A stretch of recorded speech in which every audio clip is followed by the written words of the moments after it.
Good morning students, my name is Amit Jain, chartered accountant और इस batch के लिए आपका इनकम टैक्स फैकल्टी। आज जो फ्रेंड्स ये वीडियो आप देखने वाले हो, ये मेरे लाइव बैच का रिकॉर्डिंग है। आपको फ्रेंड्स पता ही है, लाइव क्लास में कभी कभी कुछ एक्स्ट्रा मसाला भी रिकॉर्ड हो जाता है, लेकिन टेंशन बिल्कुल मत लेना। मैंने वो सारा मसाला, वो सब अनवांटेड पार्ट क्लीन कर दिया है। अब आपको मिलेगा सिर्फ पूरा स्टडी कंटेंट, नो बकवास, ओनली टैक्स की बात। इस बैच का फ्रेंड्स पूरा स्टडी मटेरियल डाउनलोड का लिंक आपको वीडियो के डिस्क्रिप्शन में फ्री डाउनलोड लिंक से मिल जाएगा। सजेशन बस इतना ही है कि इस वीडियो के साथ साथ मटेरियल खोल के पढ़ोगे तो डबल फायदा होगा। फ्रेंड्स ये बैच फुल्ली अपडेटेड है और आपके एग्जाम के लिए एप्लीकेबल है। So enjoy the lecture, practice regularly और एग्जाम में अपना बेस्ट देना। Friends best wishes from my side, all the very best for your studies and exam. और फ्रेंड्स याद रखो, टैक्स टफ नहीं है, बस थोड़ा रफ लगता है जब तक आप उसे अपना दोस्त नहीं बनाते। चलिए फ्रेंड्स शुरू करते हैं। चलिए फ्रेंड्स, अपना चैप्टर चल रहा था other sources, right. Income under the head other sources. Other sources की फ्रेंड्स एक क्लास ऑलरेडी हमारी हो चुकी है, दूसरी आज क्लास है, आज अपना कंप्लीट हो जाएगा, राइट। तो पॉइंट नंबर 10 लास्ट हम लोगों ने कंप्लीट किया था, taxability of interest income, right. इसके आगे फ्रेंड्स आज हम देखने वाले हैं। नेक्स्ट अपना पॉइंट है taxability of income from letting out of building along with furniture, fixture etcetera. ये वाला पॉइंट फ्रेंड्स हम लोग ऑलरेडी, आप लोगों को याद होगा, कवर कर चुके हैं। हाउस प्रॉपर्टी के चैप्टर में हम लोगों ने कंपोजिट रेंट पढ़ा था। कंपोजिट रेंट क्या था कि जहां पर मेरे पास रेंट आता है अलोंग विद फैसिलिटीज, मेरे पास रेंट आता है अलोंग विद फैसिलिटीज, राइट, इकट्ठा आता है और मैं उसको अलग अलग नहीं कर सकता, राइट। कंपोजिट रेंट आता है और मैं उसको अलग अलग नहीं कर सकता। अलग अलग नहीं कर सकता तो उस टाइम मैंने बताया था, अगर वो अलग अलग नहीं हो सकता, अगर अलग अलग हो जाएगा फिर तो बढ़िया है। जो हाउस प्रॉपर्टी वाला पोर्शन है वो हाउस प्रॉपर्टी में चला जाएगा, जो फैसिलिटीज वाला है वो अदर सोर्सेज में आ जाएगा। अलग अलग नहीं हो सकता तो सारा का सारा या तो बिजनेस में जाएगा या फिर हाउस प्रॉपर्टी में आएगा, बिजनेस में जाएगा या फिर अदर सोर्सेज में आएगा, राइट। तो फ्रेंड्स इसी पॉइंट के ऊपर दोबारा यहां पर फिर बात करने वाले हैं, क्योंकि हाउस प्रॉपर्टी का जो वो पोर्शन था, राइट, जो अदर सोर्सेज से रिलेटेड था वो यहां पर आएगा। तो taxability of income from letting out of building along with furniture, fixture etcetera. If any person has let out any building with plant and machinery, building with plant and machinery, furniture, fixture etcetera, मतलब with facilities, right, and it is not a case of composite rent. Composite rent जो कि right अलग अलग हो सकता है, अगर अलग अलग हो सकता है तो फिर अपने अपने हेड पे जाएगा, अलग अलग भी नहीं हो सकता। And also income is not taxable under the head business profession. और ये बिजनेस प्रोफेशन की भी इनकम नहीं है। मान लो बिजनेस प्रोफेशन की कब बनेगी, एक होटल जैसे, एक गेस्ट हाउस, उसका वो बिजनेस होता है तो उसकी इनकम बिजनेस में जाएगी। वो वाला भी केस नहीं है। कौन सा केस है मेरा? मैंने अपनी प्रॉपर्टी को किराए पर उठाया, मैंने अपनी प्रॉपर्टी को किराए पर उठाया अलोंग विद फैसिलिटीज, तो मेरी इनकम कहां जाएगी? बिजनेस में नहीं जाएगी, राइट। हाउस प्रॉपर्टी में जा नहीं पा रही क्योंकि वो अलग अलग नहीं हो सकता, तो कहां जाएगी फ्रेंड्स? तो जाएगी अदर सोर्सेज में, right. In such cases income shall be taxable under the head other sources and while computing income all expense incurred shall be allowed to be deducted. जितने भी खर्चे किए हैं एक्चुअल बेसिस पे ले लो। अब हाउस प्रॉपर्टी के चैप्टर को भूल जाना। हाउस प्रॉपर्टी का चैप्टर केवल हाउस प्रॉपर्टी में इनकम अगर टैक्सेबल होगी तो अप्लाई होगा। जो 30% की हम लोग स्टैंडर्ड डिडक्शन देते थे, एक्चुअल एक्सपेंसेस के लिए कोई बात नहीं करेगा, वो हाउस प्रॉपर्टी में था। यहां पर कोई 30% की बात नहीं करेगा, यहां पर एक्चुअल की बात होगी कि जो एक्चुअल खर्चे किए ले लो, right. Mister X has one factory building along with machine and furniture in Bombay which has been let out at the rate of 15,000 per month. Repair charges building के 7,000, फर्नीचर 4,000, इंश्योरेंस 3,000, डेप्रिसिएशन 27,000। वो कह रहा है जी calculate कैसे होगा? ऐसे होगा, gross rent 50 into 12, 6 lakh रुपए। जितने भी खर्चे किए सब दे दो, 5,99,000 रुपए अदर सोर्सेज में टैक्सेबल हो जाएंगे। फ्रेंड्स 5 इनकम के हेड है। देखो इनकम के कितने हेड है? 5 हेड है। Head number 1 salary. सैलरी के अंदर क्या एक्चुअल एक्सपेंसेस अलाउड होते हैं?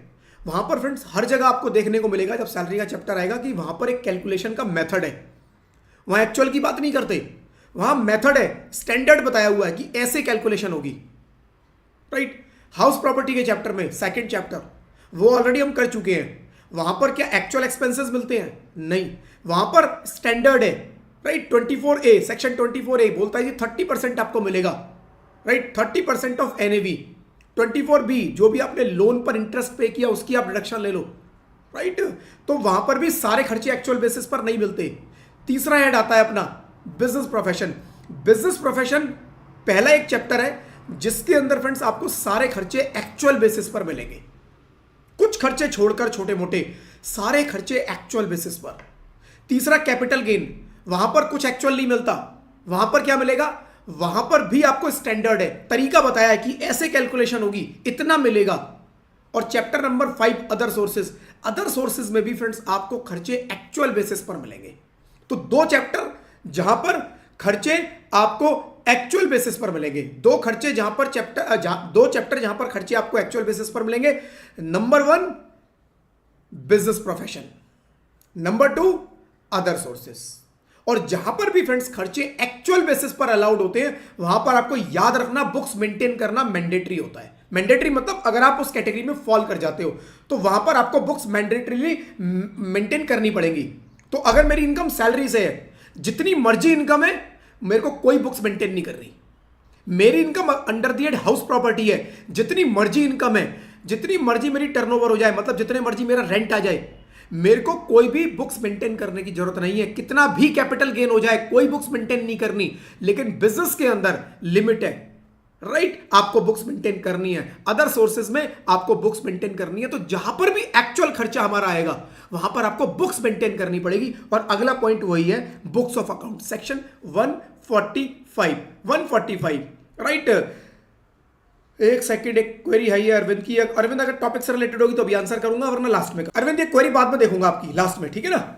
चलो क्या कह रहा है जी? बुक्स ऑफ अकाउंट्स किस किस को मेंटेन करनी है? Books of accounts, a person is not required to maintain any books of accounts under the head salary और हाउस प्रॉपर्टी और capital gain and income has to be computed as per the procedure given in the relevant head.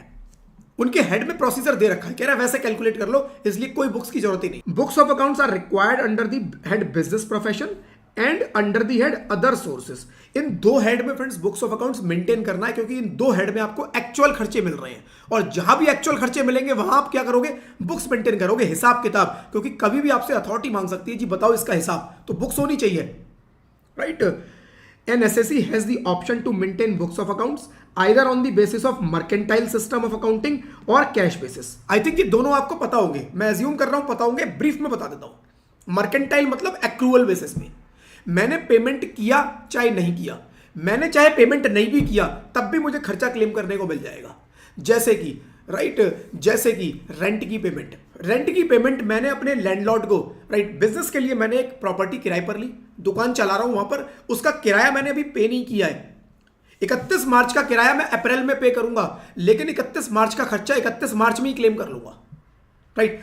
Payment का wait नहीं करना है, right, उसका खर्चा claim कर लेना है। और बैलेंस शीट में वो पेबल दिखेगा, पेबल टू लैंडलॉर्ड, ऐसे ही करते हैं हम लोग। यानी एक्रूअल बेसिस पे मेरी अकाउंटिंग होती है, एक्रूअल बेसिस पे। एक बार खर्चा मेरा एक्रू हो गया, राइट, मैं उसका खर्चा बुक कर लूंगा अपने P&L में।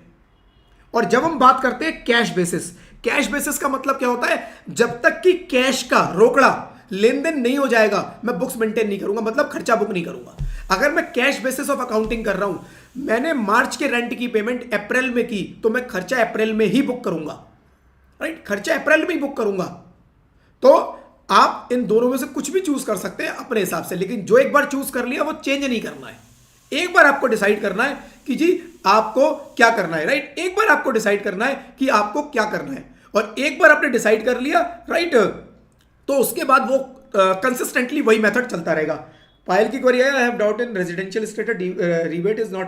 पायल लास्ट में लूंगा ये वाली सारी क्वेरी, चैप्टर से रिलेटेड कुछ है आप मेरे से बीच में पूछना, अदरवाइज मैं लास्ट में जो क्वेरीज है एक्स्ट्रा वाली सब ले लूंगा, ठीक है। चलो जी, any system of accounting once adopted has to be followed consistently, however it can be changed with the permission of assessing officer। अगर आपको चेंज करना है तो आप असेसिंग ऑफिसर की परमिशन लोगे, परमिशन लेके ही आप चेंज कर सकते हो, अदरवाइज ये मेथड चेंज बीच में नहीं होगा, ठीक है। देन तीसरा आता है payment under keyman insurance policy. ये थोड़ा सा समझने वाला है। देखो क्या होता है कीमैन इंश्योरेंस पॉलिसी, क्या होती है, राइट। कीमैन इंश्योरेंस पॉलिसी क्या होती है फ्रेंड्स? ये पॉलिसी, एक कंपनी है ABC लिमिटेड, राइट। एक कंपनी है ABC लिमिटेड, इसका एक एम्प्लॉय है मिस्टर ए। मिस्टर ए इसका एक एम्प्लॉय है। ये एम्प्लॉय किसी भी डेजिग्नेशन पे हो सकता है, फर्क नहीं पड़ता। ये मिस्टर ए जो काम करता है, राइट, कंपनी उसके ऊपर डिपेंडेंट है। ये बहुत इंपॉर्टेंट काम करता है, कंपनी इसके ऊपर डिपेंडेंट है। मतलब मिस्टर ए एक दिन अगर ऑफिस से नहीं आता, एक दिन ऑफिस में नहीं आता है तो कंपनी में दिक्कतें हो जाती हैं। एक दिन अगर ये छुट्टी ले ले तो कंपनी में दिक्कतें शुरू हो जाती हैं, पूरा मैनेजमेंट हिल जाता है। कंपनी को टेंशन है कि एक दिन ये नहीं आता तो कंपनी का ये हाल होता है। मान लो इसको कुछ हो गया, कल को ये नहीं रहा तो कंपनी का क्या होगा? कंपनी को टेंशन है इस बात की कि ये बंदा नहीं होगा तो कंपनी का क्या होगा। कंपनी ने सोचा कि भाई इसका कुछ तो वे आउट निकालना पड़ेगा। तो वे आउट कंपनी ने ये निकाला कि एक काम करो, इस बंदे के नाम पे ना एक हैवी पॉलिसी ले लो। इस बंदे के नाम पे एक पॉलिसी ले लो। वो पॉलिसी क्या होती है? Keyman insurance policy. की मैन का मतलब मैन नहीं, मैन का मतलब वुमेन भी आ जाएगा, राइट। किसी लेडी के नाम पर भी लिए तब भी वो कीमैन इंश्योरेंस पॉलिसी होगी, ऐसा नहीं है वो की वुमेन इंश्योरेंस पॉलिसी हो जाएगी, ठीक है। तो पॉलिसी ले ली मिस्टर ए के नाम पर कि भाई कल को मिस्टर ए को कुछ हो जाए तो कंपनी को जो नुकसान होगा उसकी भरपाई इंश्योरेंस कंपनी करेगी। इंश्योरेंस कंपनी ने इसको पॉलिसी दे दी जी, पॉलिसी ले ली। ABC लिमिटेड जो पॉलिसी लेगी उसके बदले में प्रीमियम पे करेगी। वो प्रीमियम का खर्चा क्लेम कर सकते हैं, हाँ कर सकते हैं। कहाँ? बिजनेस प्रोफेशन में। वो आएगा बिजनेस प्रोफेशन में। जब बिजनेस प्रोफेशन का चैप्टर आएगा तो बताऊंगा कि कीमैन इंश्योरेंस पॉलिसी आपने ली है तो आप उसके बदले प्रीमियम पे कर रहे हो तो खर्चा क्लेम कर लो।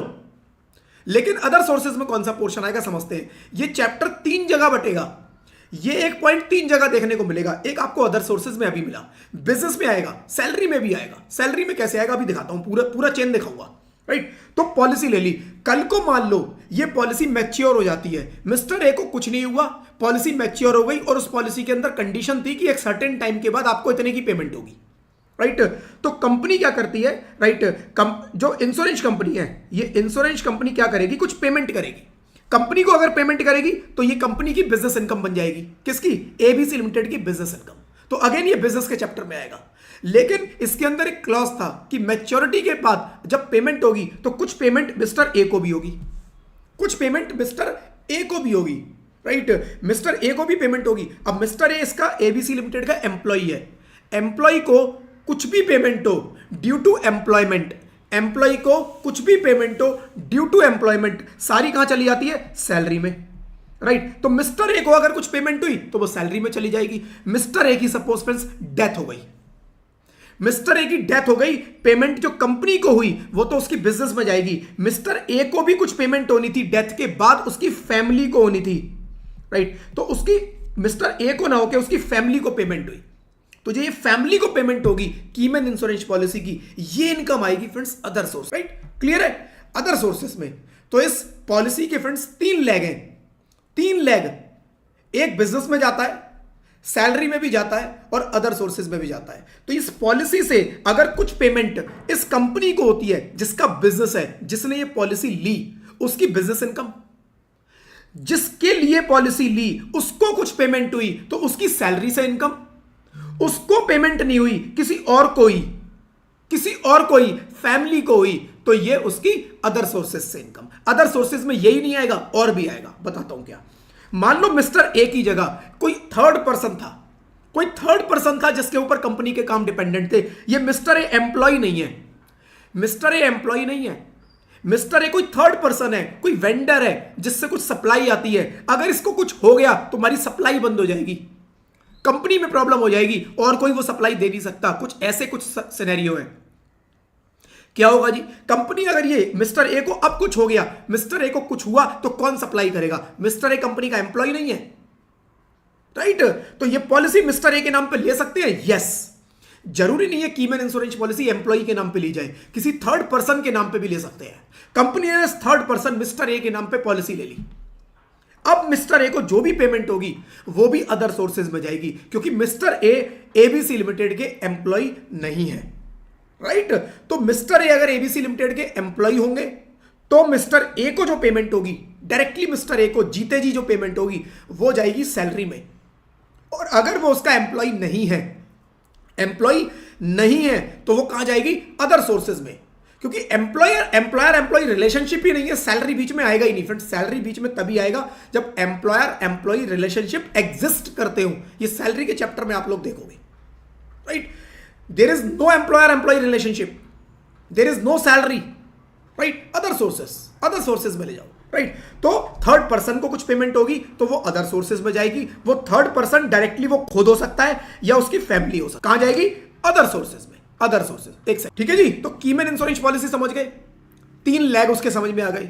अब जब बिजनेस में आऊंगा तो फटाफट से करेंगे उसको, सैलरी में आऊंगा तब भी उसको फटाफट से करेंगे क्योंकि कॉन्सेप्ट अब क्लियर है हमें, ठीक है जी। चलो पढ़ लेते हैं एक बारी। Sometime employer may take a life policy in the name of his employ who are considered to be very important for business or profession, and such policy is called Keyman insurance policy, and premium is paid by employer, and employer is allowed to debit it to profit and loss account, and amount received on maturity shall be considered to be income of employer as per section 28. section 28 business profession का chapter है, right? Section 28 business profession का chapter है।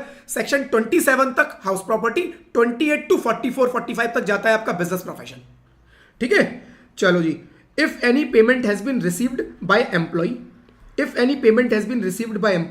It will be considered to be income under the head salary. अगर employ को कुछ payment होगी salary, if policy में be taken in the name of any other person who is considered to be very important for the business of the employer, such policy is also called Keyman insurance policy, and if payment has been received by such other person, it will be considered to be his income under the head other sources as per section 56, right? ठीक है जी। section 56 other sources, ठीक है, clear? Keyman insurance policy 3 lakh, employer ने policy ली, किसके नाम पर ली? Employ के नाम पर। पॉलिसी से कुछ पेमेंट मिला, एम्प्लॉयर को मिला बिजनेस इनकम, एम्प्लॉय को मिला सैलरी से इनकम, एम्प्लॉय की फैमिली को मिला अदर सोर्सेस, किसी और थर्ड पर्सन के नाम पे पॉलिसी मिली उसको पेमेंट मिला अदर सोर्सेस, ठीक है। चलो जी। Forfeiture of advance money. अब ये forfeiture of advance money क्या है ये भी पहले समझ लेते हैं। लो जी, forfeiture of advance money, नाम से सब लग रहा होगा कुछ एडवांस दिया था वो जब्त कर लिया गया, कुछ एडवांस दिया वो जब्त कर लिया गया। फ्रेंड्स, आगे बढ़ने से पहले अगर आपको क्लासेस पसंद आ रही है तो इस क्लास को लाइक जरूर कर देना। अगर आप रिकॉर्डिंग देखो तो रिकॉर्डिंग को भी आप लाइक कर सकते हो।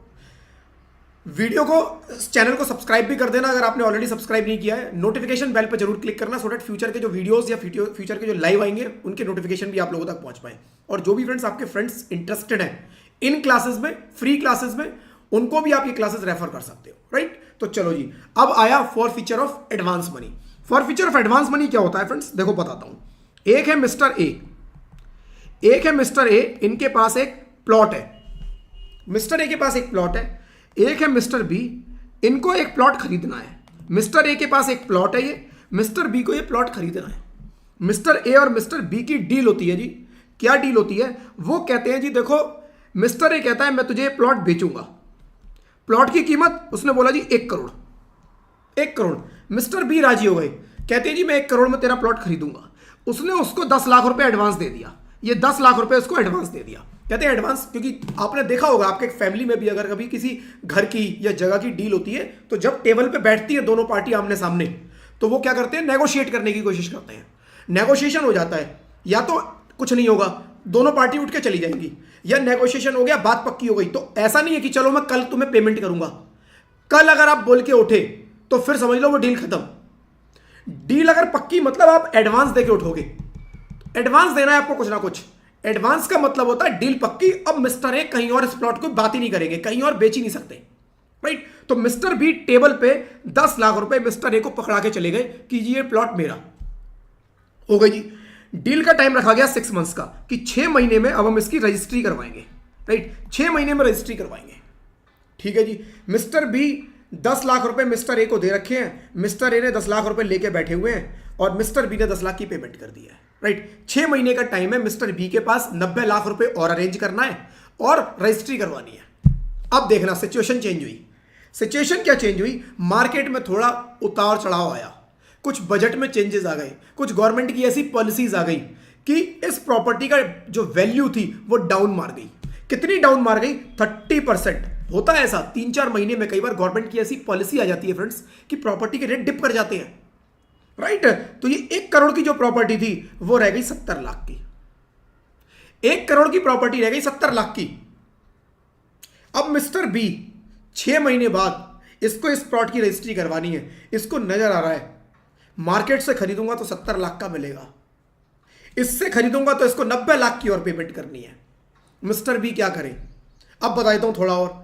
अगर मिस्टर बी मना करता है, मिस्टर बी कहता है जी मुझे नहीं खरीदना ये प्लॉट, जाओ क्या करोगे, तो कुछ नहीं करेगा मिस्टर ए। मिस्टर ए के पास केवल कितना राइट है कि वो ये 10 लाख है ना, ये वापस नहीं करेगा, ये फॉरफिट हो जाएंगे, ये फॉरफिट हो जाएंगे। इन डील में फ्रेंड्स यही होता है, जो प्रॉपर्टी की डील होती है उसमें जो आपने एडवांस दिया, वो एडवांस एक तरह से जो मनी होती है वो वापस नहीं होती, राइट। वो इसीलिए होती है कि कल को दूसरी पार्टी अगर मुकर जाए तो तुम इस पैसे को रख लेना, ये होता है, क्लियर होती है इस डील में, राइट। तो अब मिस्टर ए क्या करेगा? इसको रख लेगा। तो क्या मिस्टर बी को मना करना फायदेमंद है? चेक करते हैं। मिस्टर बी को ये प्रॉपर्टी मार्केट से 70 लाख की मिल सकती है अब, तो वो क्या कहेगा मिस्टर ए को? जा मुझे नहीं खरीदनी, रख ले। बाजार में जाएगा 70 लाख की ये प्रॉपर्टी खरीद लेगा, 10 लाख ऑलरेडी दे चुका है, तो 10 लाख ये फालतू का गया, तो एक तरह से प्रॉपर्टी इसे 80 लाख की पड़ी। और अगर मिस्टर ए से खरीदता तो कितने की पड़ती? 1 करोड़ की। तो डील कैंसिल करके भी इसने अपने 20 लाख रुपए बचा लिए, डील कैंसिल करके भी इसने अपने 20 लाख रुपए बचा लिए। और फ्रेंड्स ऐसा मार्केट में बहुत होता है, ये बिल्कुल प्रैक्टिकल सिचुएशन दी है मैंने आपको, राइट। बहुत होता है ऐसा मार्केट में, ऐसी डील बहुत कैंसिल होती है जहां पर ये टाइम का जो गैप होता है बहुत लंबा होता है। नॉर्मली डील क्या होता है, 1 या 2 महीने में रजिस्ट्री करा देते हैं, लेकिन जहां पर रजिस्ट्री का टाइम बहुत लंबा रख दिया जाता है ना, वहां डील कैंसिलेशन के चांसेस बहुत बढ़ जाते हैं, क्योंकि कुछ ना कुछ फ्लक्चुएशन आएगी, एक ना एक पार्टी बिदक जाएगी। इसमें यही होता है। और अगर मिस्टर ए मना कर दे कि मुझे नहीं बेचना, तो मिस्टर ए को मिस्टर बी को 10 की जगह 20 लाख वापस करना पड़ेगा, डबल करके वापस करना पड़ेगा। बी अगर मना किया तो बी का पैसा गया, ए ने मना किया तो ए अब डबल वापस करेगा।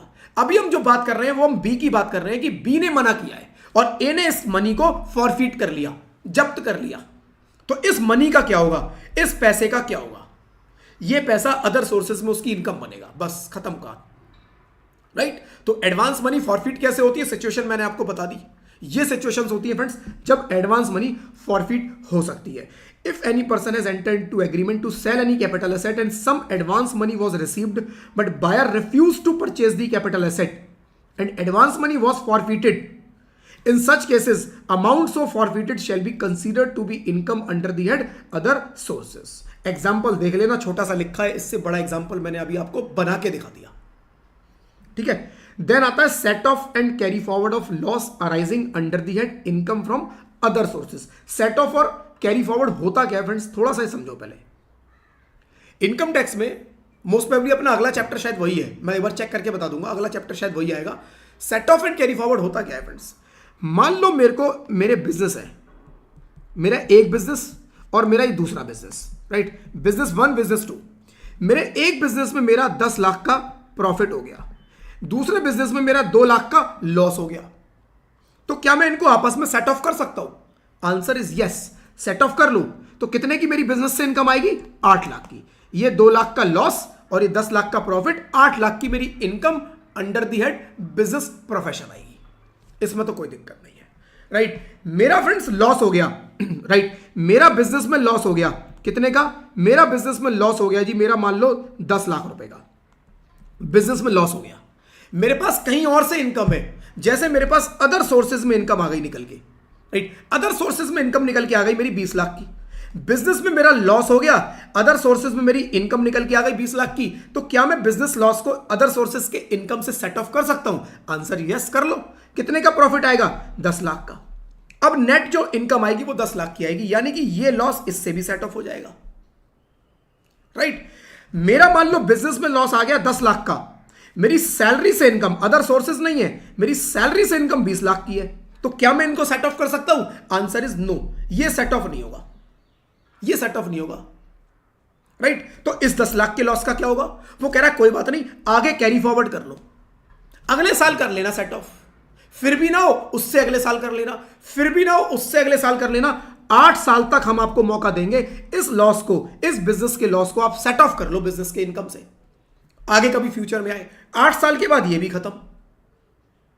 What is this? This is set off and carry forward. Set of current year में आपने सेट ऑफ मार दिया, कैरी फॉरवर्ड सेट ऑफ नहीं हो पाया, मैंने उसको सेट ऑफ के लिए फ्यूचर ईयर्स के लिए कैरी फॉरवर्ड कर दिया।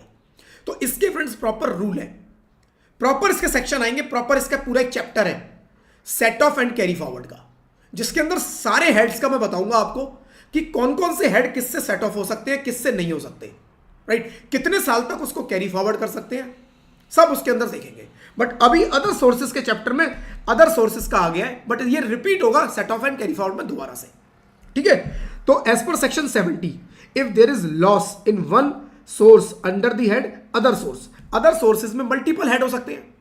अदर सोर्सेज में भी मेरा कंपोजिट रेंट का केस आ गया, वहां पे लॉस निकल के आ गया, कंपोजिट रेंट का केस आ गया, वहां पे लॉस निकल के आ गया, कोई और हेड है वहां पर मेरा गेन निकल के आ गया। अदर सोर्सेज में तो मल्टीपल चीजें जाती हैं। अदर सोर्सेज में जो 4 हेड में नहीं जाएगा वो अदर सोर्सेज में जाएगा, ठीक है? जो 4 हेड में नहीं जाएगा वो अदर सोर्सेज में जाएगा। तो अदर सोर्सेज में मल्टीपल चीजें निकल के आती है। तो अगर यहां पर लॉस है एक सोर्स में under the head other source, such loss can be set off from income of any other source under the same head. Other sources के एक हेड में लॉस, एक हेड में गेन सेट ऑफ कर लो। However, as per section 58(4), no deduction or set off shall be allowed from the income by way of any winning from lotteries, crossword puzzle, racehorse, card game, any other game or any sort of gambling, betting और normal में इसको बोल सकता हूँ casual income.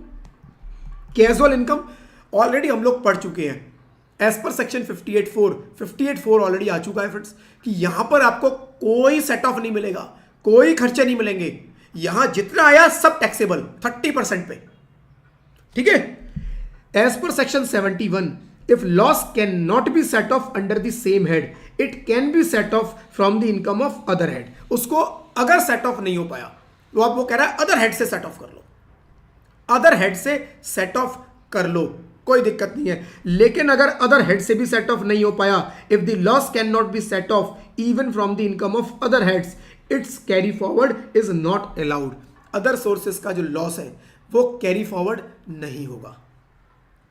Other sources का जो loss है carry forward नहीं होगा, केवल एक आइटम को छोड़कर जो स्पेसिफिकली मैंने लास्ट क्लास में बताया था, right? Income from owning and maintaining resources, उसका मैंने आपको बताया था 4 साल तक सेट ऑफ, 4 साल तक कैरी फॉरवर्ड हो जाता है, ठीक है? उसको आप साइड कर दो।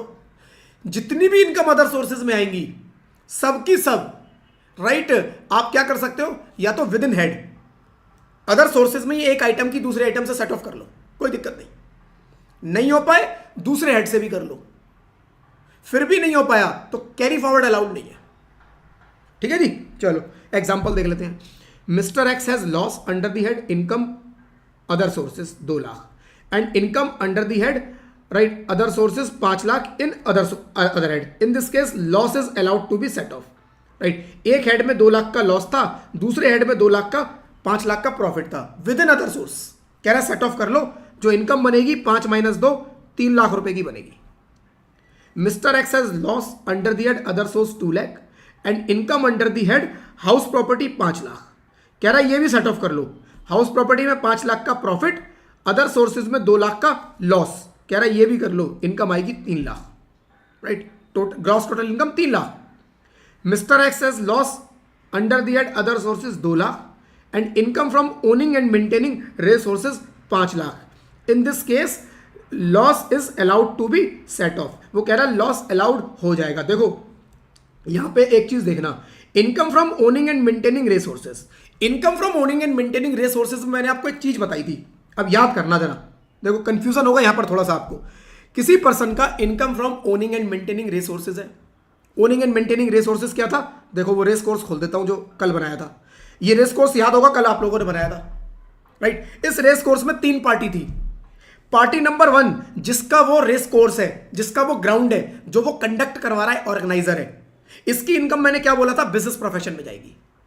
पार्टी नंबर 2 जो अपने घोड़े लेकर यहां पर आया है, जिसके घोड़ों पर सट्टा लगेगा, ये बंदे का केवल घोड़े हैं, ये अपने घोड़े जहां घुड़दौड़ होती है वहां घोड़े लेके पहुंच जाता है अपने, और घोड़े खड़े कर देता है। इसके पास अपने घोड़े नहीं है तो इनके घोड़े से काम चला लेते हैं लोग, right.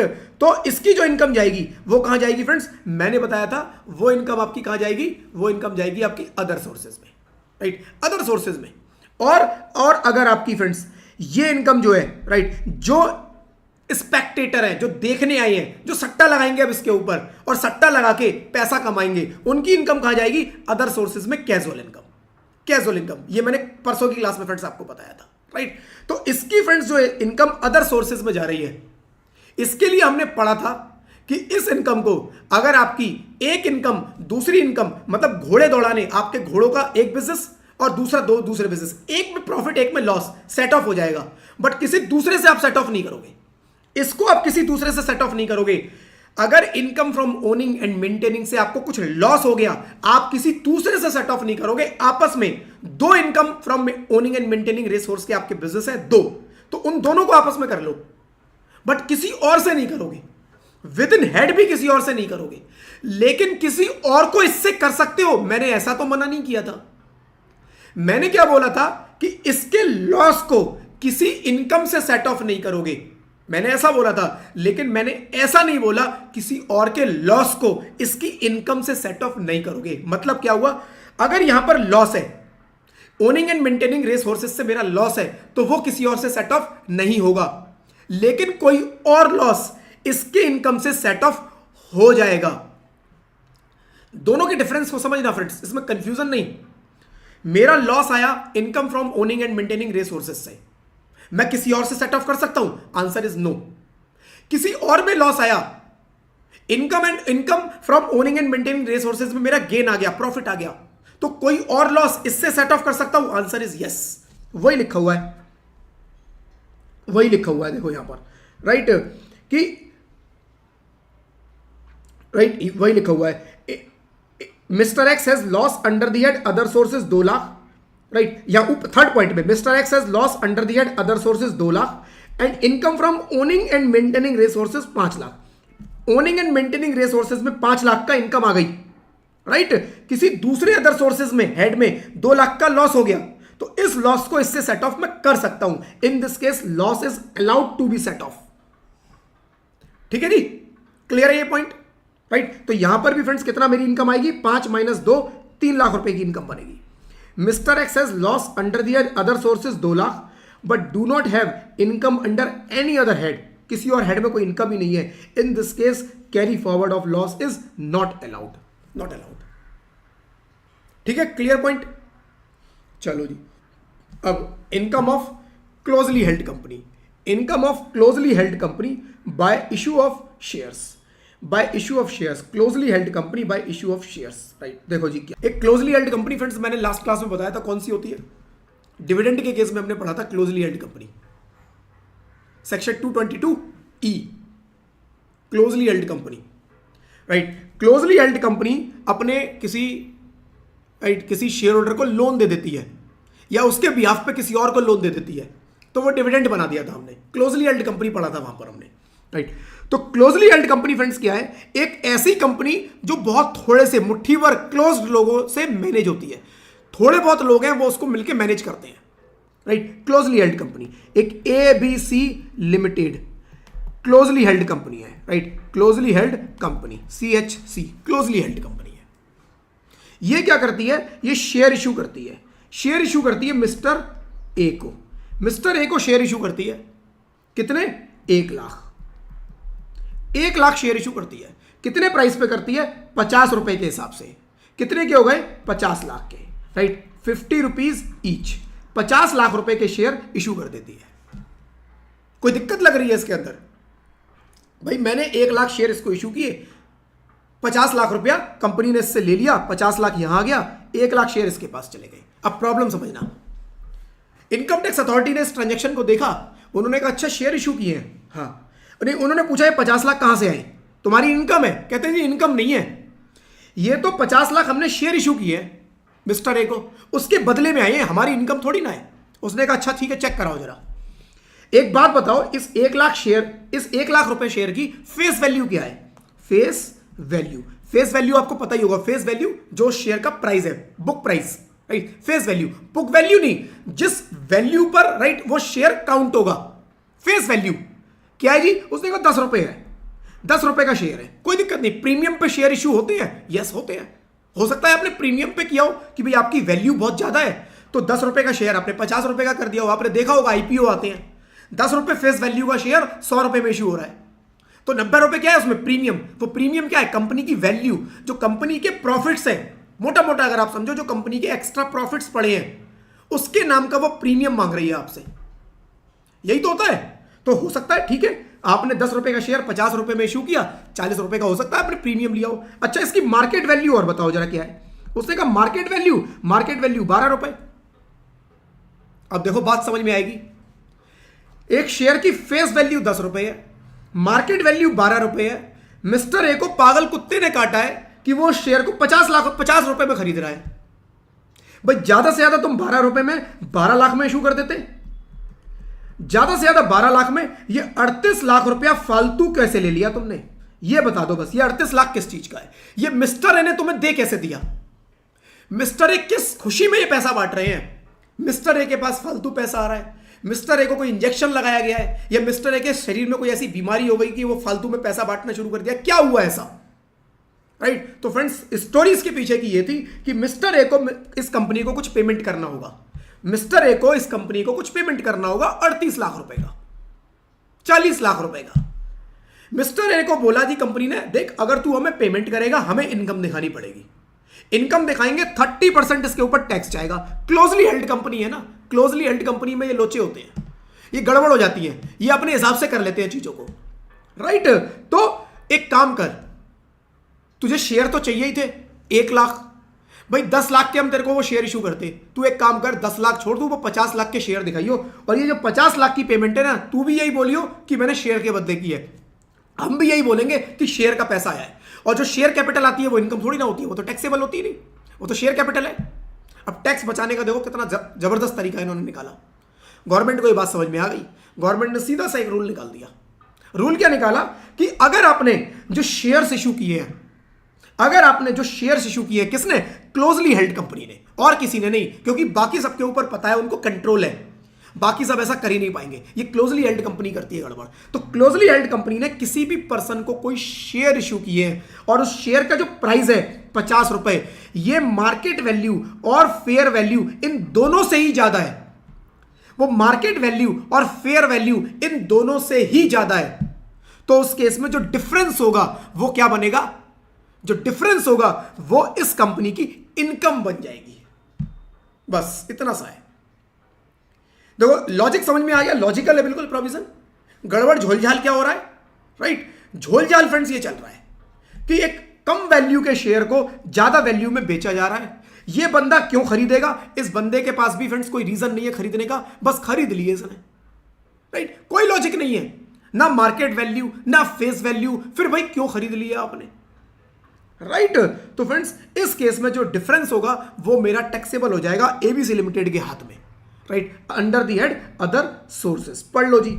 Income of closely held company by issue of shares as per section 56(2)(7)(b where a company not being a company in which public are substantially interested, ऐसी कंपनी ना हो जो कि सब्सटेंशियली इंटरेस्टेड है पब्लिक जिसमें, तो वो closely held company ना हो बेसिकली। तो ये रूल किस पे लगेगा?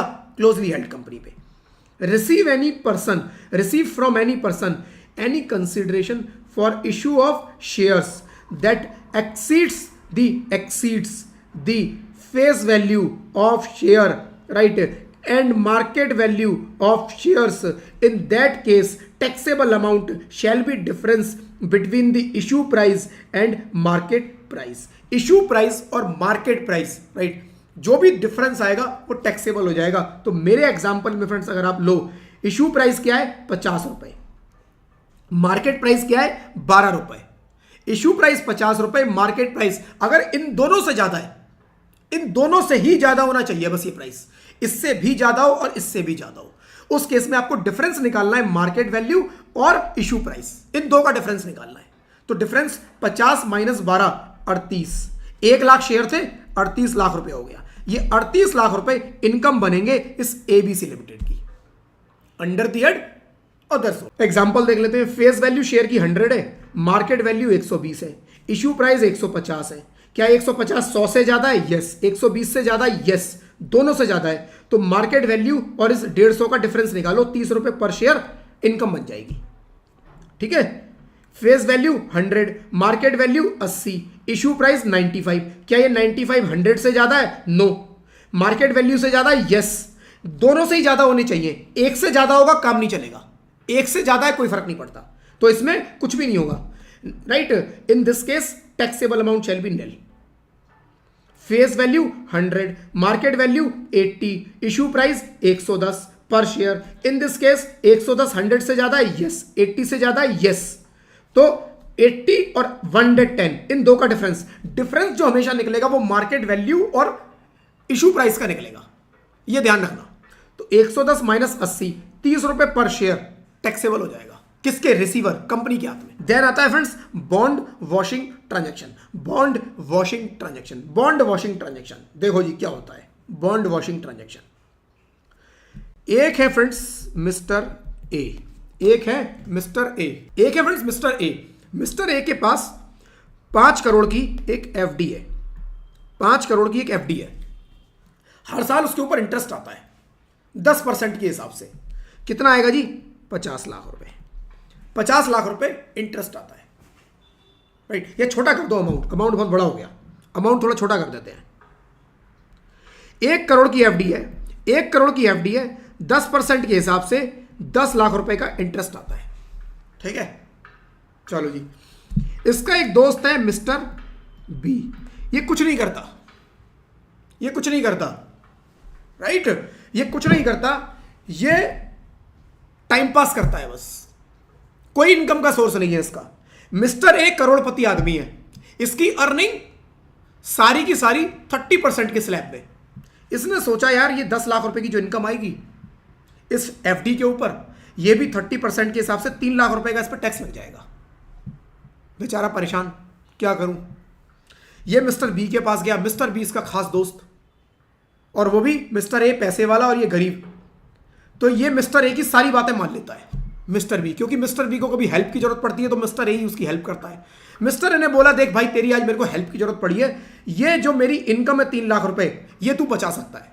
उसने कहा कैसे? कह रहा है कुछ नहीं करूंगा मैं, केवल मेरा जो इंटरेस्ट आएगा वो 31 मार्च को आएगा। इंटरेस्ट जो आएगा मेरे पास वो 31 मार्च राइट 26 को आएगा। 31 मार्च 26 को मेरे पास ये इंटरेस्ट आएगा। मैं इससे 3 दिन पहले 28 मार्च 26 को ये एफडी तेरे नाम कर दूंगा। एफडी 3 दिन पहले ये एफडी मैं तेरे नाम कर दूंगा। ये इंटरेस्ट की जो पेमेंट होगी 10 लाख की वो तेरे को हो जाएगी। ये 10 लाख की इनकम तेरी बन जाएगी। और जैसे ही ये इनकम आ जाए तू 1 अप्रैल को ये एफडी वापस से मेरे नाम कर देना। उसने कहा बस इतनी छोटी सी बात, दोस्त के लिए कुछ भी। राइट। और कर दिया जी दोस्त के लिए कुछ भी। 28 मार्च को एफडी उसके नाम पे कर दी गई। अब इनकम जो क्रेडिट हुई मिस्टर बी को मिल गई, और उसके बाद इसने क्या किया, मिस्टर बी ने 1 अप्रैल को या 2 अप्रैल को ये एफडी इसको वापस कर दी, और ये 10 लाख रुपए अलग तरीके से घुमा फिरा के मिस्टर ए को दे दिए। और मिस्टर ए ने सीधे सीधे 3 लाख प्लस सरचार्ज अगर लगता तो सरचार्ज, एजुकेशन सेस लगता, वो तो लगता ही लगता, एजुकेशन सेस सब बचा लिया। गवर्नमेंट को ये बात समझ में आ गई। गवर्नमेंट ने कहा जी ये नहीं चलेगा। And this is called friend bond washing transaction. ये बॉन्ड वॉशिंग ट्रांजेक्शन है जिसके अंदर क्या करते हैं, इसके अंदर बॉन्ड वॉशिंग ट्रांजेक्शंस में ये होता है फ्रेंड्स कि आप जिस दिन इनकम आने वाली होती है, इनकम आने से थोड़ा सा पहले उस एसेट को ट्रांसफर कर देते हो किसी और को, और जैसे ही इनकम आ जाती है उसको आप इमीडिएटली उसके बाद उस एसेट को वापस से अपने पास ट्रांसफर करवा लेते हो। This is called bond washing transaction. तो गवर्नमेंट कहती है स्क्रूटनी में ऐसे केसेस पकड़े जाते हैं, काफी पकड़े जाते हैं, और गवर्नमेंट ट्रैक करती है कि ये जो बड़े बड़े ट्रांजैक्शन होते हैं, मल्टीपल इधर से उधर एंट्री घूमती है, गवर्नमेंट उसके ऊपर वॉच रखे हुए है फ्रेंड्स। अलग अलग तरीके से गवर्नमेंट उसको निगाह रखे हुए कि ये एंट्री कहां कहां घूम रही है, कैसे कैसे ट्रांसफर हो रहे हैं। राइट। तो ऐसे केस में उन्होंने बोला जी कोई भी बॉन्ड वॉशिंग अगर आपने ट्रांजेक्शन किया है तो जो ये इनकम है, ये जो इनकम है राइट, ये इनकम इसी बंदे की इनकम मानी जाएगी, ये इसकी नहीं मानी जाएगी। ठीक है जी। तो आ जाओ फ्रेंड्स उसको पढ़ लेते हैं। Bond washing transaction. If any person has transferred any security in the name of any other person, sometimes before the due date and has reacquired it sometimes after the due date in order to evade tax, it will be considered to be bond washing transaction, and income shall be considered to be income of the person who has manipulated in this manner. जिसने भी ये manipulation की है mister A, ये उसी की income मानी जाएगी. ठीक है. Example, mister Raghav Singh has purchase security of 10 lakhs. कुछ शेयर्स खरीदे 10 लाख के एबीसी लिमिटेड के. 1/4/2025 के हिसाब से 10% इसके ऊपर इंटरेस्ट आने वाला है हाफ ईयरली बेसिस पर. 30 सितंबर को इंटरेस्ट आएगा उसके पास और 31 मार्च को भी आएगा, हाफ ईयरली आएगा. If Mr. Raghav Singh has transferred this security just before the due date in the name of any other person, though a fictitious sale transaction has retransferred it in his name after the due date, right, through a fictitious purchase transaction so that he can evade tax, it will be called bond washing transaction, and in such cases interest income is taxable in the hands of Raghav Singh. Income चाहे किसी दूसरे बंदे को आए, लेकिन ये राघव सिंह मतलब जो ट्रांसफर कर रहा है, जो उन बॉन्ड वॉशिंग ट्रांजैक्शंस का मेन किरदार है, उसके हाथ में टैक्सेबल होगी. ठीक है जी. चलो जी. देन आता है टैक्सेबिलिटी ऑफ कंपनसेशन और other payment in connection with employment. Taxability of compensation और other payment in connection with employment.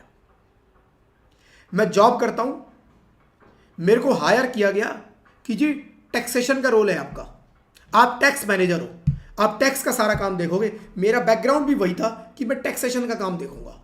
मैं 3 साल से कंपनी के अंदर टैक्सेशन का काम कर रहा था. अचानक से मेरे पास कंपनी एक दिन आई और मुझको बोला कि भाई देखो तुम्हारा अपना रोल चेंज कर रहे हैं, रोल चेंज कर रहे हैं, कल से तुम रिकंसिलेशन मैनेजर हो.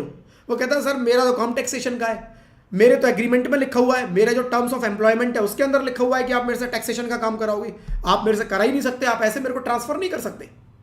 ऑल्दो देखो ये मैं स्टोरी आपको बता रहा हूं, रियल लाइफ में ऐसा होता है कि आपसे पूछा भी नहीं जाता, आपको ट्रांसफर बस कर दिया जाता है, उठा के सीधा कर देते हैं. बट बुक की सिचुएशन है, राइट. कंपनी आपके पास आते कहती है हम तो कर रहे हैं, वो कहता है जी नहीं कर सकते आप, मुझे मेरे तो एग्रीमेंट में लिखा हुआ है.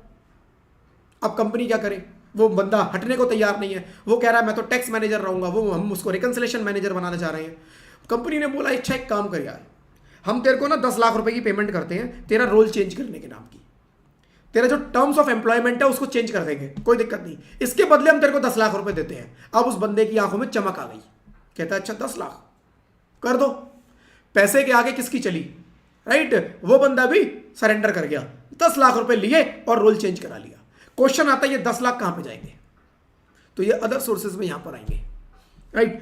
As per section 52(2)(11) any compensation और other payment due to received by any person by whatever name called in connection with termination of his employment और the modification of the terms and conditions relating to, या तो termination हो या उसके modification कर दिया गया हो, टर्म्स चेंज कर दी गई, right, shell be taxable under the head other sources.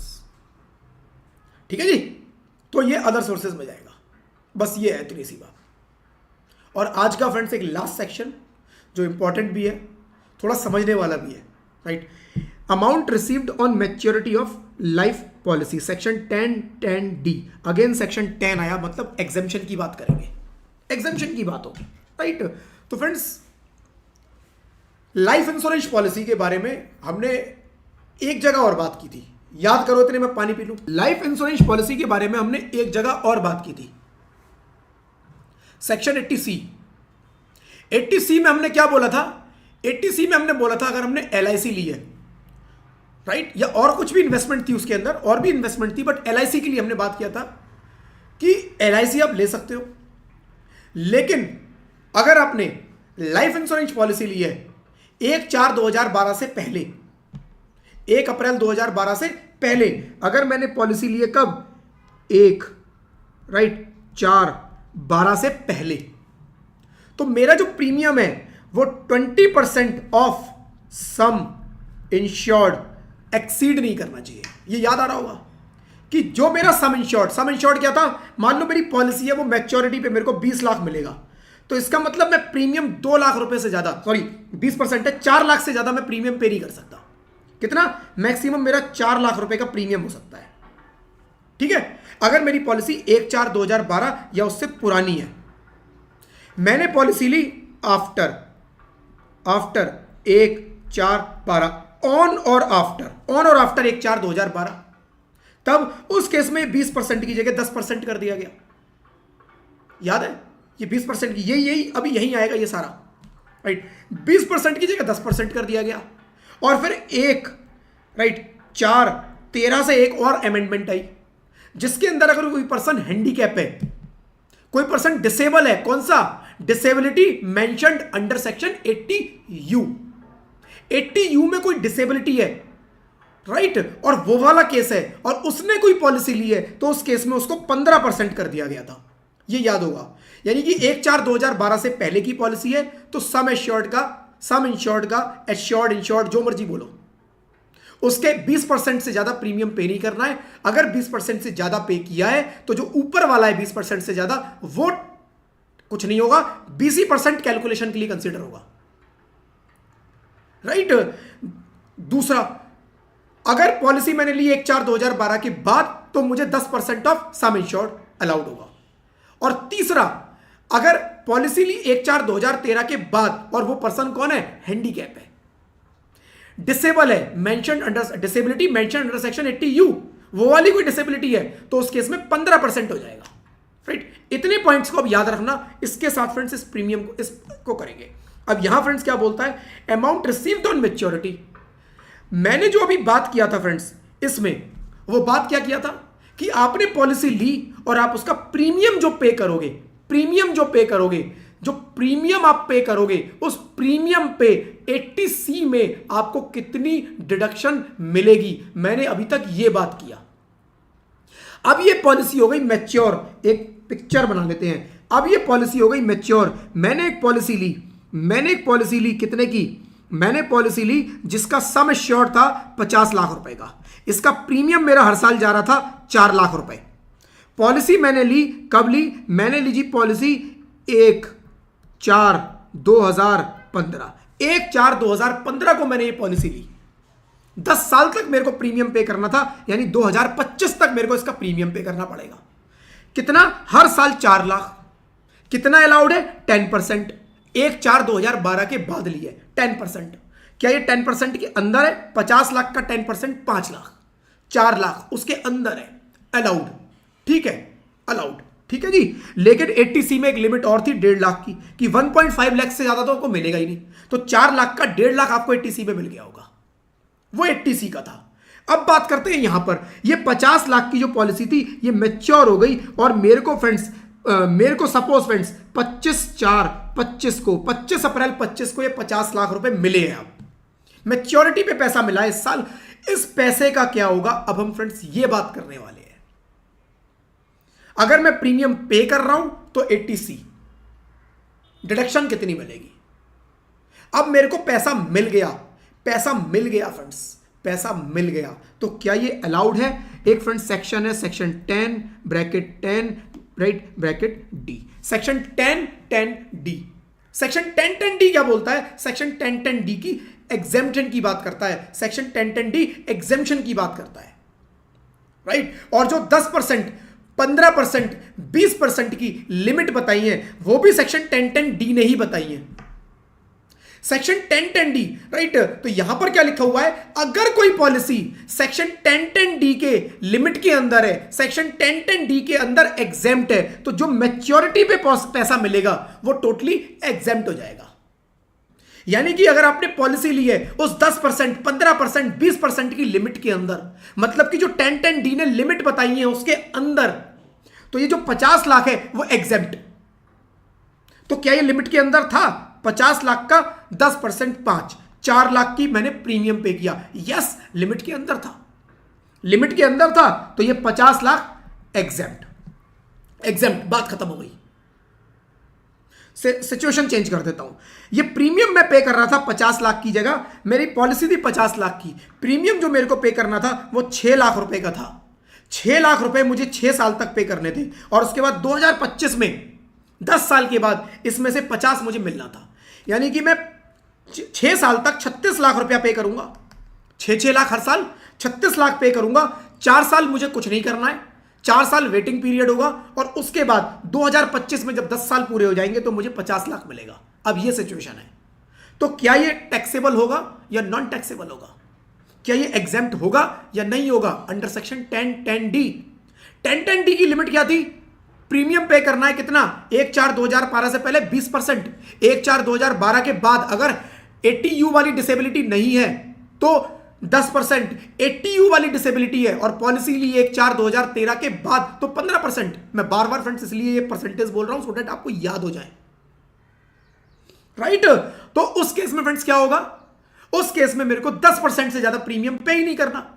मैंने तो पॉलिसी 1/4/2015 को ली है, 10% से ज्यादा प्रीमियम पे नहीं करना। मैंने 6 लाख 5 लाख से ज्यादा पे कर दिया, तो क्या मेरा ये पैसा एग्जाम्प्ट होगा, टैक्सेबल होगा? Answer is taxable.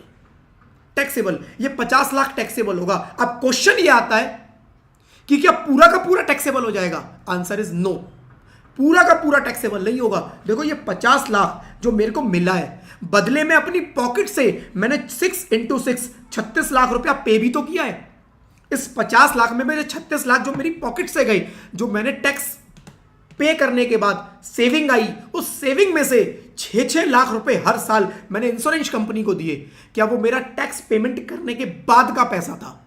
वो मैंने इंश्योरेंस कंपनी को दिया। क्या इस 36 लाख रुपए की मुझे डिडक्शन नहीं मिलनी चाहिए? Answer is yes. तो टैक्सेबल जो होगा वो होगा जो आपको मिला माइनस जो आपने पे किया। यानी इस सिचुएशन में 14 लाख रुपया जो होगा वो टैक्सेबल हो जाएगा। इस 14 लाख रुपए पे आपके टैक्स लगेगा। क्लियर है? रिपीट कर दूं पूरा, एक बार रिपीट कर देता हूं। देखो जी, सेक्शन 10(10)(d) एग्जेम्पशन की बात करता है। वो कहता है कि ऐसी पॉलिसी जो 1/4/2012 से पहले ली गई हैं, उसके ऊपर अगर सम इंश्योर्ड का 20% प्रीमियम से ज्यादा नहीं पे किया तो वो एग्जेम्प्ट। ऐसी पॉलिसी जो 1/4/2012 या उसके बाद ली गई है और प्रीमियम जो सम इंश्योर्ड का 10% से ज्यादा अगर आपने पे नहीं किया तो वो भी एग्जेम्प्ट। कोई पर्सन है जिसको 80U में जो डिसेबिलिटी मेंशन्ड है, ऐसी कोई डिसेबिलिटी है और उसने पॉलिसी ली तो 1/4/2013 से उसके लिए 15% से ज्यादा प्रीमियम पे नहीं किया तो तुम्हारा जो मैच्योरिटी पे पैसा आएगा वो भी एग्जेम्प्ट। यानी कि अगर मैं विद इन लिमिट ले लूं तो मेरा जितना पैसा मिलेगा सब एग्जेम्प्ट। लेकिन अगर मैंने लिमिट से ज्यादा लिया, लिमिट से ज्यादा प्रीमियम पे किया, मतलब 10(10)(d) की एग्जेम्पशन से मैं बाहर हो गया। 10(10)(d) एग्जेम्पशन दे ही उनको रहा है जो 10, 15, 20% की लिमिट के अंदर है। आपने एक बार ये लिमिट क्रॉस की, 10(10)(d) ने आपको अपने घर से बाहर निकाल दिया। 10(10)(d) कहता है मेरे पास मत आना, मेरा दरवाजा मत खटखटाना, अब जाओ अदर सोर्सेज में और टैक्स पे करो। अदर सोर्सेज कहता है आ जाओ मेरे पास, अब मैं बताऊंगा कितना टैक्स लगेगा। कितना लगेगा? जितना तुम्हारे को पैसा मिला माइनस तुमने कितना पे कर दिया उस पॉलिसी के लिए, माइनस कर लो, बैलेंस जो बचा उस पे मेरे को टैक्स दे दो। तो अदर सोर्सेज आएगा ही तभी जब 10(10)(d) के घर से आप बाहर हो जाओगे। ठीक है जी, क्लियर है फ्रेंड्स? पूरी मैंने आपको स्टोरी बता दी है, अब केवल मेरे को थ्योरी पढ़नी है। सब कुछ क्लियर कर दिया है। मैं दोबारा रिपीट कर दूंगा, डाउट हो तो फिर एक बार चैट बॉक्स में लिख देना कि रिपीट। मैं पूरा फिर एग्जांपल के साथ रिपीट कर दूंगा, ठीक है? चलो तब तक मैं एक बार इसको पढ़ लेता हूं क्या लिखा है। कुछ एक आधा नए पॉइंट आएंगे वो भी एक्सप्लेन कर दूंगा। As per section 10(10)(d) amount received on maturity of life policy including bonus shall be exempt from income tax including bonus। including bonus मतलब मैंने प्रीमियम पे किया टोटल 10 साल में 50 लाख और मैच्योरिटी पे मुझे 10 लाख बोनस के साथ 60 लाख मिल गया, तो वो कह रहा है पूरा का पूरा एग्जेम्प्ट, पूरा का पूरा exempt from the income tax provided premium paid is not exceeding. बस प्रीमियम जो आप पे कर रहे हो वो 10% से ज्यादा एक्सीड नहीं करे इफ पॉलिसी आपने 1/4/2012 के बाद ली है और 1/4/2012 से पहले लिए तो 20%, इससे ज्यादा एक्सीड ना करे। इफ पॉलिसी इशूड ऑन और आफ्टर 1 अप्रैल 2013, राइट, 1 अप्रैल 2013 के बाद लिए तो उन्होंने बताया जी कि यहां पर परसेंटेज जो है, राइट, अगर पर्सन डिसेबल है, राइट, 80U में मेंशन्ड कोई उसको डिसेबिलिटी है, या फिर suffering from disease mentioned under section 80DDB। 80DDB हम लोगों ने पढ़ा था, उसके अंदर कुछ डिसेबिलिटी थी, उसके अंदर कुछ डिजीज थी। मैंने आपको बताया था कौन कौन सी भयंकर डिजीज है फ्रेंड्स, नाम ही अजीब अजीब है, right. Cancer, kidney failure, heart से रिलेटेड डिसीज, एड्स, अलग मतलब डिफरेंट लेवल की डिसीज है कि नाम सुन के बंदे की रूह कांप जाए, राइट। वो कह रहा है अगर ऐसा कुछ है तो पहली चीज तो देखो आपको कोई पॉलिसी देगा ही नहीं, दे भी देगा गलती से तो कोई बात नहीं, तुम्हें 10 की जगह 15%, लेकिन कब से, 1/4/2013 या उसके बाद, ठीक है। फिर फ्रेंड्स ये तो मैंने आपको बता दिया कि इसकी लिमिट के अंदर होना चाहिए। फिर एक नई चीज और आई, देखो इसको बिठा देता हूं यहां से जरा, एक नई चीज और आई 1 अप्रैल 2023 से, इन्होंने कुछ और ऐड भी कर दिया, कुछ और ऐड भी कर दिया। देखो गवर्नमेंट कहती है, गवर्नमेंट हमेशा ना सेविंग्स को प्रमोट करती है, लेकिन गवर्नमेंट कहती है बहुत ज्यादा भी करोगे तो वो हमें नहीं चाहिए, क्योंकि बहुत ज्यादा तुम सेविंग पैसे को फंसा दोगे तो मार्केट में पैसा सर्कुलेट कैसे होगा, राइट। थोड़ा तो पैसा, सारी सेविंग नहीं करनी, थोड़ी सेविंग पे हम आपको फायदा देंगे, बाकी पैसे को और जगह भी यूज करो। तो न्यू प्रोविजन 1/4/2023 से लेके आए, क्या लेके आए, if life policy has been taken with effect from 1/4/2023। कोई पुरानी पॉलिसी चल रही है उसके ऊपर अप्लाई नहीं होगा, पुरानी पॉलिसी चल रही है जिसका प्रीमियम आप आज भी पे कर रहे हो। लाइफ इंश्योरेंस पॉलिसी ऐसी ऐसी है जिसके 20-20 साल तक प्रीमियम पे होते हैं, राइट, 20-20 साल तक प्रीमियम पे होते हैं। तो ऐसी पॉलिसी आपने जो पहले ले रखी है अभी भी प्रीमियम पे कर रहे हो, उस पर अप्लाई नहीं होती।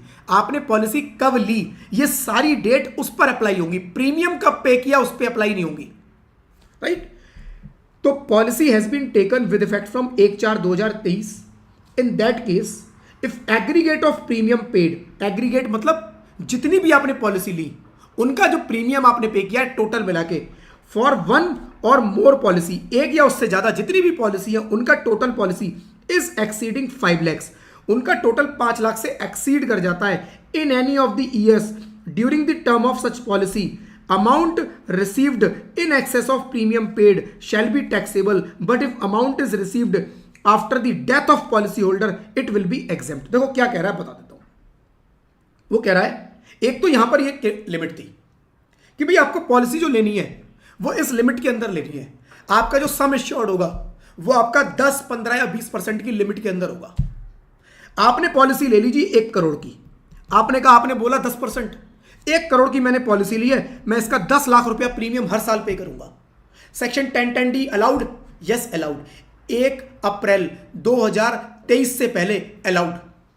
1 अप्रैल 2023 को एक नई अमेंडमेंट ले आए कि भैया इतनी मोटी मोटी पॉलिसी नहीं लेनी है, हमने तो छोटी छोटी इन्वेस्टमेंट की बात की थी, आपने तो इसको मिसयूज करना शुरू कर दिया। आप तो कह रहे हो जी हम तो बड़े बड़े पैसे को भी एग्जेम्प्ट करा लेंगे। फ्रेंड्स मोटी मोटी इन्वेस्टमेंट करके मैच्योरिटी पे पैसा आएगा, सारा टैक्सेबल जो होना था वो एग्जेम्प्ट हो गया। गवर्नमेंट का टारगेट था छोटी छोटी इन्वेस्टमेंट हो, लोग उसके लिए मोटिवेटेड हो और उसको करें, जिससे कि हम, और लालच क्या दिया कि मैच्योरिटी पे पैसा मिलेगा एग्जेम्प्ट, यही लालच था ना कि आप इन्वेस्ट करो छोटी छोटी, जिससे कि मैच्योरिटी पे जो पैसा मिलेगा हम उसको एग्जेम्प्ट कर देंगे।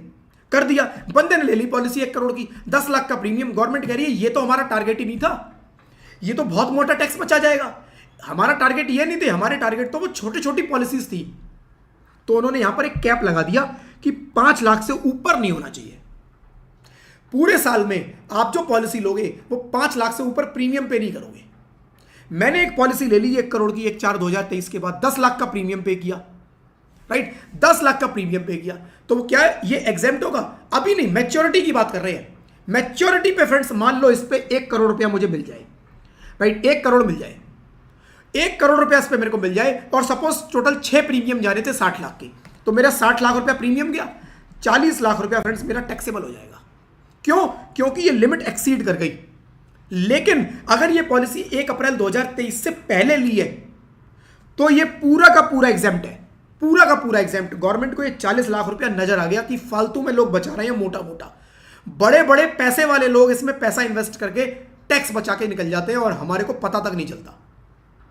तो उन्होंने इस प्रोविजन को अमेंड किया कि भाई मैक्सिमम 5 लाख, बस 5 से ऊपर नहीं, इससे ऊपर हम एग्जेम्पशन में नहीं लाएंगे, इसके ऊपर तो फिर टैक्सेबल है, तुम पे बहुत पैसा है, तुम्हें एग्जेम्पशन की जरूरत क्या है, राइट, ठीक बात है ना।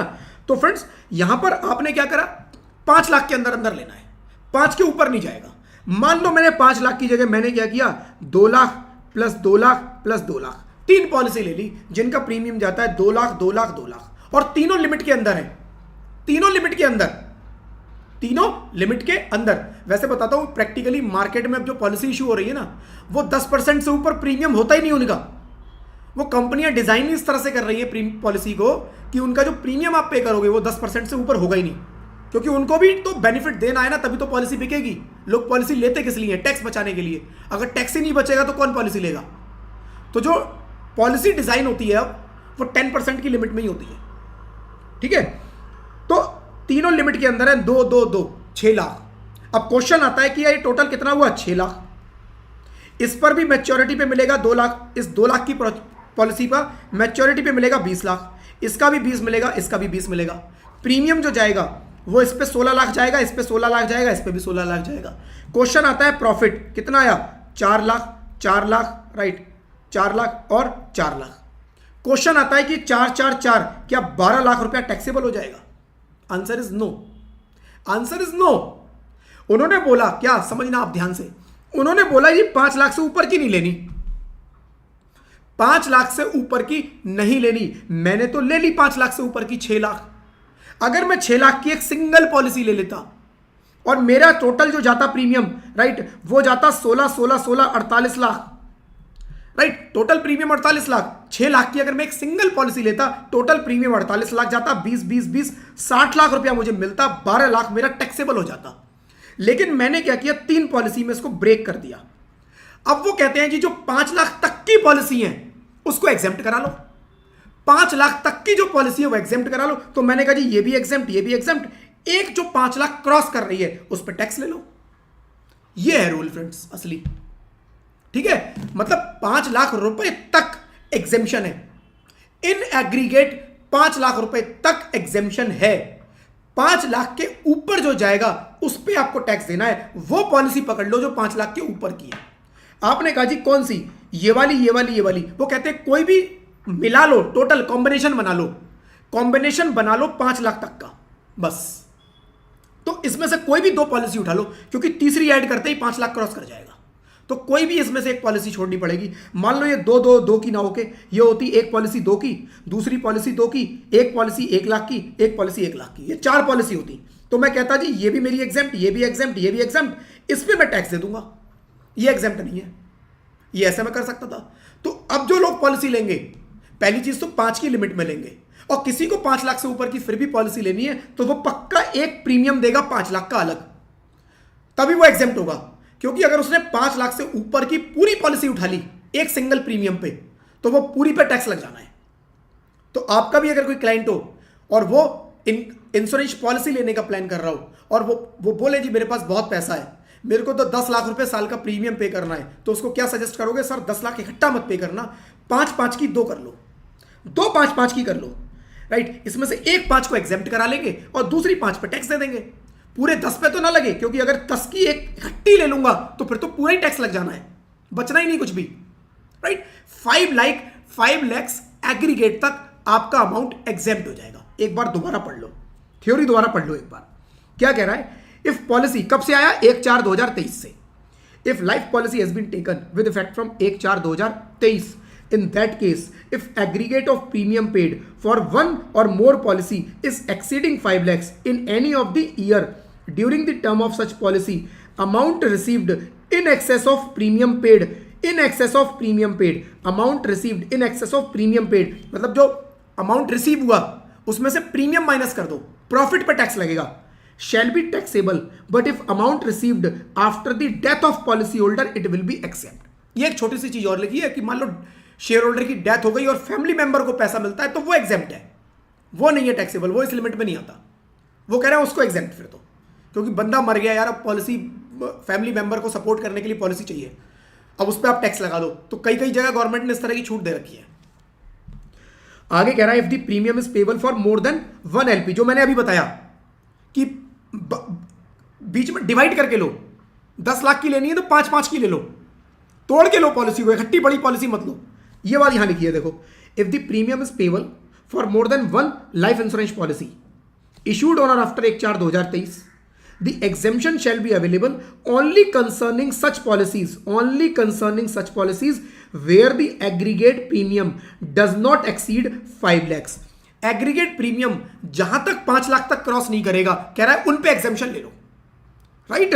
क्या कह रहा है? The exemption shall be available only concerning such policies, केवल उन पॉलिसीज से रिलेटेड एग्जेम्पशन मिलेगी where the aggregate premium does not exceed 5 lakh, जहां तक कि 5 लाख रुपए प्रीमियम क्रॉस नहीं करेगा, for any of the financial year during the term of any those policies, जिस भी फाइनेंशियल ईयर हम बात कर रहे हैं 1/4/2023 के बाद से, ठीक है? तो अगर बड़ी पॉलिसी लेनी है ले लो, लेकिन तोड़ के, एक साथ नहीं, राइट? तभी एग्जेम्पशन का बेनिफिट मिल जाएगा, क्योंकि एग्जेम्पशन 5 लाख तक मिल रही है। 10 लाख की अगर पॉलिसी हुई तो 5 लाख तक निकल ही नहीं पाएगा अलग से, उसमें से सिंगल पॉलिसी हो गई, right? As per section 56(2)(8) any sum is received including the amount allocated by way of bonus at any time during the previous year under the life insurance policy other than exempt under section 1010D will be taxable. 56(2) कह रहा है अगर 1010D ने तुम्हें घर से बाहर निकाल दिया, 1010D ने उसको एग्जेम्प्ट नहीं किया, तो हमारे पास आ जाना 56(2)(8, वो कह रहा है जी हम इस पर टैक्स लगाएंगे, ठीक है? Aggregate of premium paid will be reduced from the total amount received while calculating taxable amount, right? जो भी प्रीमियम पेड है वो जो पैसा रिसीव किया उसमें से रिड्यूस कर दो, जैसे हमने अभी किया इसके अंदर, इसमें कि कितना आपको प्रीमियम, कितना आपको पैसा मिला, उसमें से कितना प्रीमियम पे किया, बैलेंस पे टैक्स लगेगा।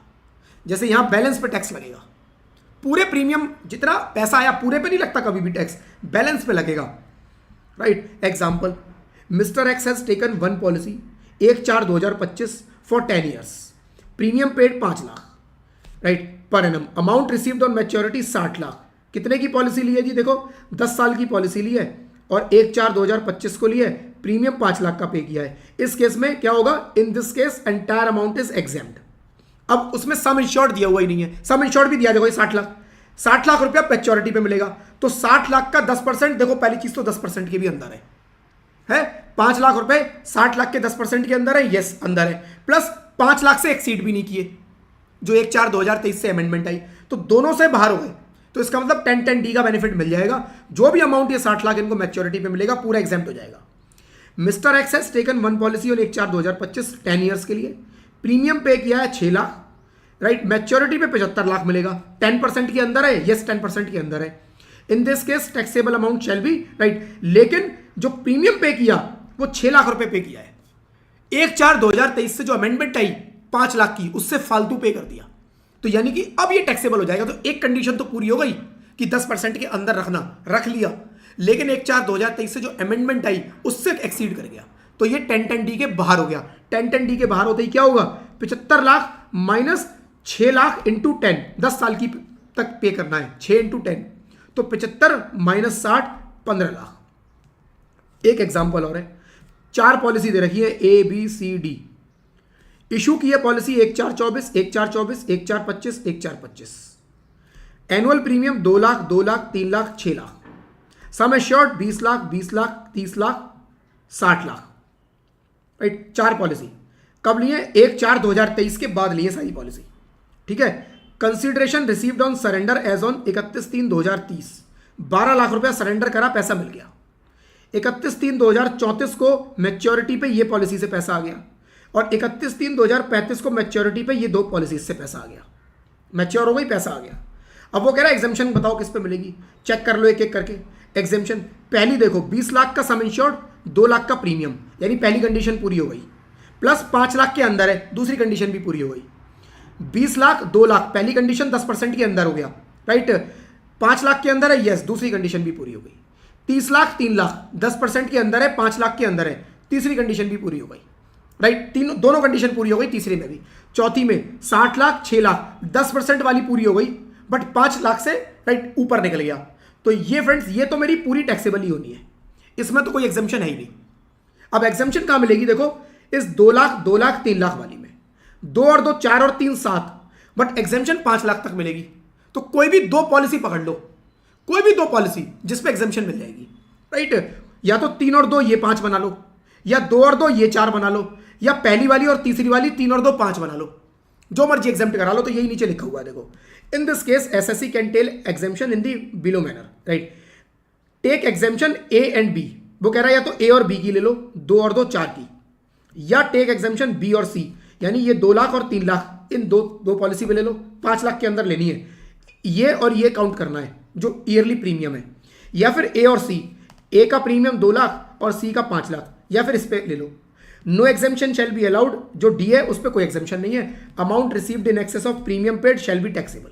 इसमें क्या होगा, 70 लाख मिलेगा, 60 लाख पे करूंगा, जो 10 लाख होगा वो टैक्सेबल होना ही होना है, क्योंकि ये 6 लाख 5 लाख से क्रॉस कर गया। ठीक है जी। और फ्रेंड्स इसके अंदर एग्जांपल दिए हुए हैं, वो आप खुद कर। फ्रेंड्स इसी के साथ ये चैप्टर हमारा हो जाता है खत्म। मैं बस ये देख लेता हूं, कुछ और तो नहीं बचा, नहीं कुछ भी नहीं है। अरविंद का एक क्वेश्चन आया था, मैं वो देख लेता हूं। Good morning sir, one question related to interest income. ठीक है जी। In 2022 10 lakh invested and get refund with interest 12 lakh.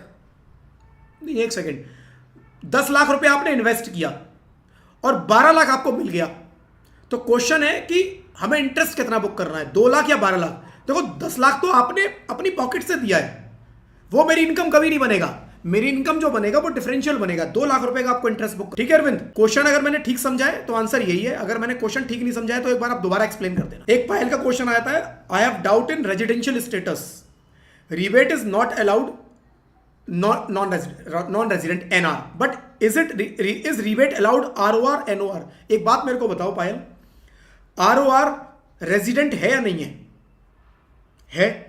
NOR resident है या नहीं है?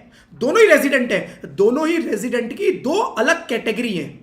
तो जो चीज मैं बोलूं रेजिडेंट को अलाउड है, जो चीज भी बुक में लिखी है रेजिडेंट को अलाउड है, वो आरओआर और एनओआर दोनों को अलाउड है। ठीक है, तो ये चीज ध्यान रखना, कभी भी एनओआर और आरओआर को हमें डिफरेंशिएट नहीं करना अनलेस अंटिल स्पेसिफिकली लिखा हो। जहां पर लिखा है ये रेजिडेंट को मिलेगा, वो इन दोनों को मिलेगा, वो इन दोनों को मिलेगा। ठीक है, मेन कैटेगरी हमारी एक्चुअली रेजिडेंट और नॉन रेजिडेंट ही। और आप एक चीज नोटिस करना, रेजिडेंशियल वाले चैप्टर के अंदर इंडिविजुअल एचयूएफ को छोड़कर बाकी किसी का तो आरओआर एनओआर होता ही नहीं, बाकी तो या तो रेजिडेंट या नॉन रेजिडेंट।